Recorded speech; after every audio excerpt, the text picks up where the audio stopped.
When my daughter was transferred to the intensive care unit, I found myself writing 4 words over and over again.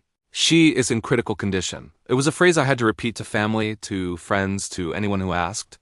But each time I typed it, it felt like I was describing someone else.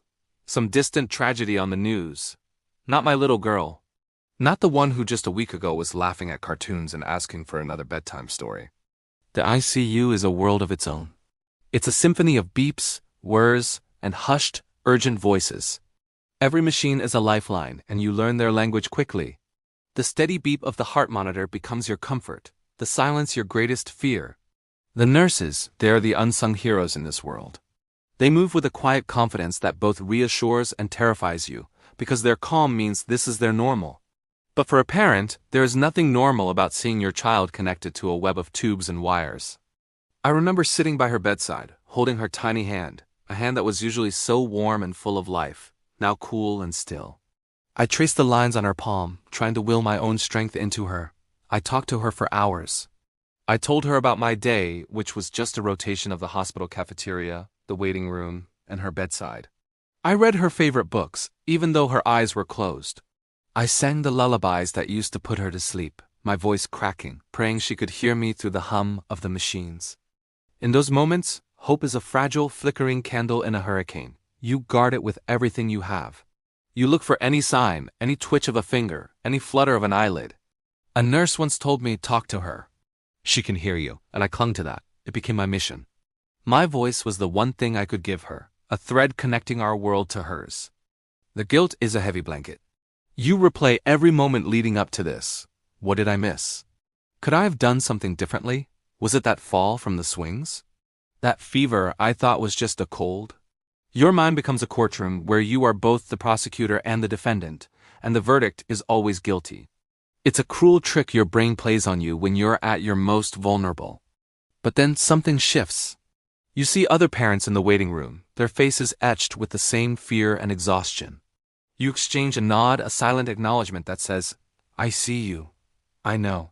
You're all part of this unwilling club. And in that shared space, you find a sliver of community. A stranger buys you a coffee. Another parent shares a story of their own child's small victory. These tiny acts of kindness become your life raft. I started a journal, not just to update others, but for myself. It was a place to pour out the fear I couldn't show at her bedside. I didn't want my fear to be the energy in her room. So I wrote it all down. The anger, the despair, the tiny fleeting moments of hope. Writing, she is in critical condition. Never got easier, but writing about the love I had for her, about her strength, about her fighting spirit that started to change things for me. It shifted my focus from the fear of losing her to the fight for her. If you are going through something like this, please know you are not alone. It's okay to feel overwhelmed, to be angry, to break down, but it's also okay to hope. It's okay to find joy in the smallest of things, a good report from a doctor, a stable night, the gentle squeeze of a hand. These are the things that will carry you through. Reach out to the hospital's support services, a social worker, a chaplain, or a therapist. They are there to help you carry this weight. You don't have to do it by yourself. There was a day after weeks of beeps and silence that she opened her eyes, and she looked right at me. It wasn't a flicker, it was a true conscious gaze.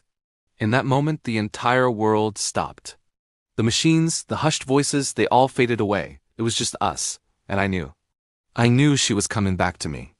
The road to recovery was long. It was a marathon, not a sprint, filled with physical therapy, relearning simple things, and countless more hospital visits.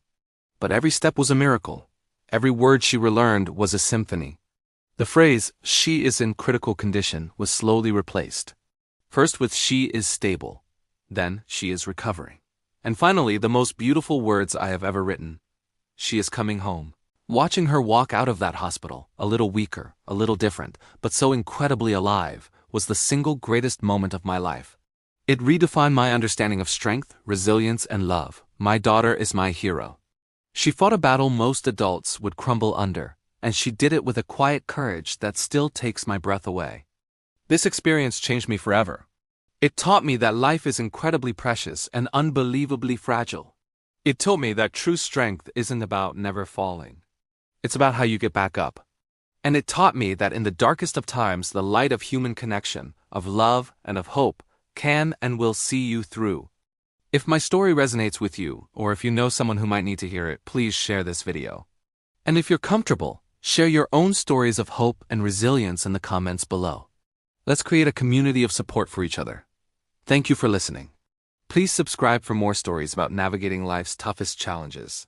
You are stronger than you think.